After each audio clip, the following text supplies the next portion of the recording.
Hi everyone, and welcome to the Extreme Transformation Coaching.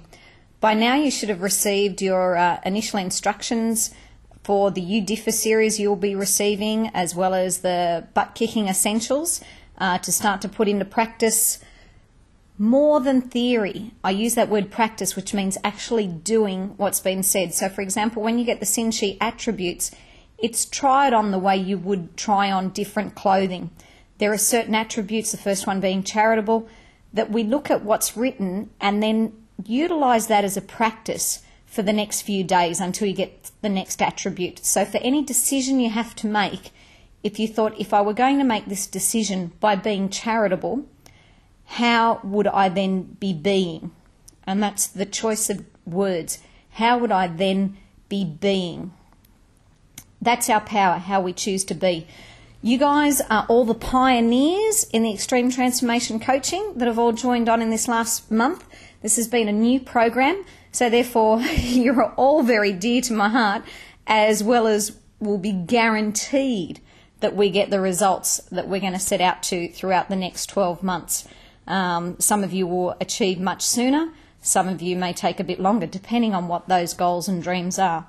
We're not going to begin by setting our goals. We're going a little bit away from the mainstream, but if the mainstream was what had worked, you would already have, I guess, those results in your lives. What we're going to work with at the moment that I want to discuss today is some unseen limitations.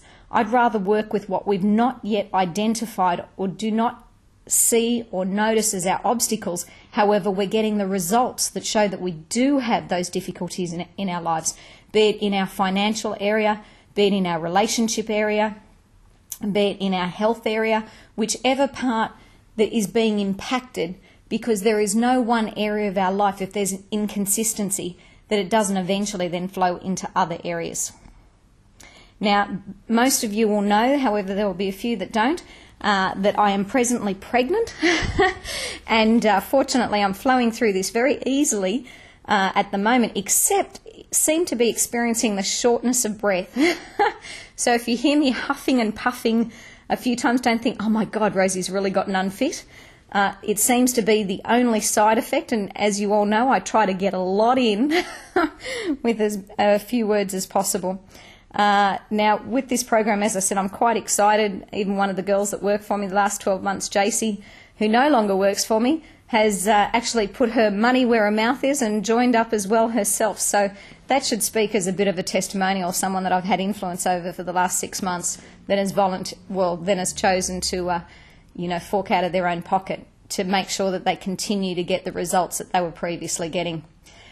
The benefit to yourselves as well is going to be getting access to me. Now, the better questions that you ask me, the better I know what you need. Each is going to be unique in your own circumstances of what your challenges are.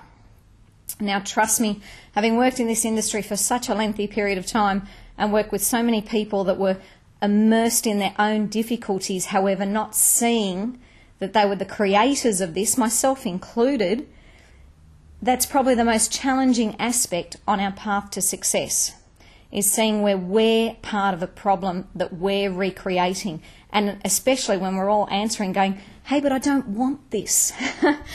The difference is whether we want it or not, we're creating it. The difference is by becoming intentional and deliberate, which is the whole purpose of this pathway and journey that you've joined and entrusted yourselves, I guess, to my guidance through this. And that's something that I take very sincerely to my heart. It's been my lifelong passion for myself personally, first and foremost, before it was professionally. And, the person that I was 20 years ago, I couldn't even identify with today. That's the difference in mindsets. And of course, the difference in lifestyle is equally as remote 20 years ago as to what I currently experience today. So when I said I'm going to address unseen limitations, I'm going to start with one pretty big major one. Now, whenever I share information, be it in the You Differ series or through the butt kicking basic essentials, what I want you to do is have pen and paper ready. If you're driving along in a car and you're listening to the audio that way, just pay attention, because obviously I'm not going to help with dangerous driving by saying take notes now, is to take note instead of just the words or the sentences or any particular statement that strikes a chord with you. They're the ones that are reacting and responding to your own programs that you've already got instilled at this age and stage in life. So the first unseen limitation I'm going to work with is a big F word. And that F word is forgiveness. And the challenge is to not drink in the poison every day. Forgiveness is an attribute of the strong.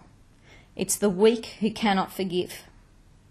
And you'll be aware of people and will have heard of circumstances in your lives that people reiterate and repeat on a regular basis whatever has been done wrong to them, be it in the economy, be it in business, be it personally. Bitterness and resentment is the erosive acid to harmony, health and happiness. Know that there is no path to joy that includes unforgiveness as a companion. So if you're going to use the F word, forgiveness, use it abundantly and in every opportunity. It's about freeing yourself from the slavery and obedience of hatred, anger, judgment and suffering. It's the gift that you give to yourself under the illusion of giving to another. Forgiveness just means letting go, and it's letting go of that attachment to pain, stress and relentless reliving in the negative. Remember, the more people that you hear or observe or can see yourself exposed to that are demonstrating unforgiveness will let you know that there are aspects of yourself that are still being unforgiving. And in whatever area of your life that's going to be personal to yourself. But letting you know that you would not have it in your experience if it were not there to offer you the gift of sharing or teaching what is occurring in the now. You simply wouldn't identify with it. It simply wouldn't occur in your time and space. The fact that it does is giving you the opportunity to start asking your mind, how, where am I being unforgiving? Because if we knew straight away, we wouldn't have the issue. Forgiveness has never meant condoning or allowing or accepting. It's about being for what you want instead of adding energy and emotion to more of what you don't want. Unforgiveness is exhausting, debilitating, and a drainer of life force and purpose. And I can think of one woman in particular that I knew a long time ago. And this woman, to this day now, has become a very lovely, generous, soft and forgiving lady. However, I can tell you it was a long path for her. And I originally met her through a friend of mine many years ago. And when I went to her home the first time, she had a library of hundreds and hundreds of all the books, of all the inspirational, motivational books that I adored and loved. So for me, this was like a kid being let loose in a candy store. And so I would regularly visit her house to borrow books and read them and return them, and our friendship developed that way. However, each time I went to a home, my mind had to go on busy mode, constantly rechanging all the words and the language she chose to use, because I understood the power of mind, I understood the power of words, and I understood it's happening in my space. It's letting me know it's to do with me.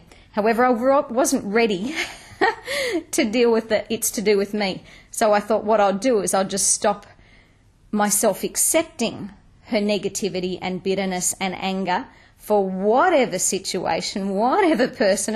It just didn't seem to matter. It was just a daily focus of her attention to give it out negatively and as bitterly as possible. And at one point I actually said to her, I thought, I've got to challenge and confront this, because this is such hard work for me to continually keep changing in my mind, saying, as I'd listen to the negativity, saying, oh, well, that's your perception, that's your thought, that's your world, continually trying to stop it saturating into my subconscious. And as I'm busy doing this, it became harder and harder and harder work that I finally confronted her and I said, you know, have you never read any of the books here that you have in your library, because they were all about forgiveness. They were all about the power of the spoken word. They were all about understanding love, moving towards unconditional love and away from judgment, yet none of it had seemed to seep into her existence or her way of being. Now, I'd love to say that, it was a epiphany for her and she had a total change of direction then and there. However, it wasn't. What it was for me is the opportunity to see that just because we have the knowledge does not mean we have the results in our life. There's many people have attended many courses, again, many seminars, read many books, myself included, and it's in reading it, just thinking about it, that's the theory.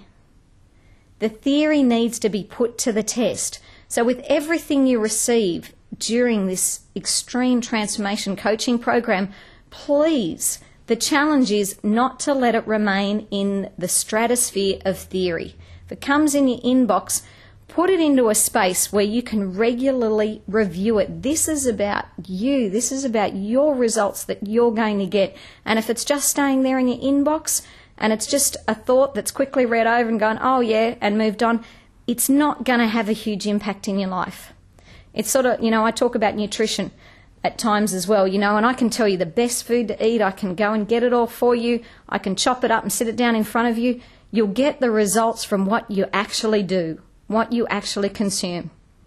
And it's the same here with this information shared. It's what you choose to take from it, what you hear that personally for you has a charge on it. If there's something that you hear that you go, what a load of crap, or that you have the most resistance to, that's a wonderful, huge equivalent of a gold nugget. And that's the baby that you hang on to and have got to work with. Because the more resistant we are to a certain concept or idea, it's letting us know we just have a program that's reacting to this. And when I say the word program, I'm just talking about what we've been conditioned or instilled to believe, more than likely at most times before we're even able to walk. And the people responsible for instilling most of these ideas and beliefs will be those people we're exposed to in our earliest years of childhood. So if you've had tremendous and fabulous influences, good luck to you. If you're like the 99% of the rest of the population, they could all do with a bit of improvement. So again, it's not to lay blame, it's just to become more aware that we are a collection of many ideas, many beliefs, depending on what part of the world we're born in, the culture we're born into, the people and their ideas and beliefs that they've exposed around us. And it's not to say that one is correct and another is incorrect. It's to start looking at all of these different programs that we're operating on, or use the term beliefs or ideas, and to see, does this empower me in my life? Or does this take away my power? And that's the true thing that I believe in with all of my beliefs, be they spiritual, mental, emotional, financial, physical, is, does it empower me in my life? If it does, it's working for me. If it takes away my power, it's not working for me, it's working against me. And it's something I choose to not continue to give power to. Unforgiveness is one of those key areas, an unseen limitation, that we give our power away. Or I should say, change that word give to our power is siphoned away, because we're not willingly donating it. It's just being leaked out of us, almost, it seems, against our own will and control. And you'll know the areas that you have unforgiveness around, because they will have charge for you. For example, if there's a person that you have in extreme crises, they've come to you and turned to you for help, and you've given of your time, energy, effort and finances to support them.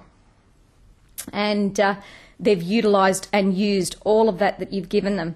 And then within a couple of months later, when they're happy and contented, gone off on their own way, and you've not heard anything more from them. And that's the only time you hear from them is when they're in crises. Many people have these similar types of friends or circumstances. However, when you turn to them, they're no longer available. How do you feel about this? That feeling state indicates the level of forgiveness or unforgiveness. Now remember, I said forgiveness is not about accepting or condoning.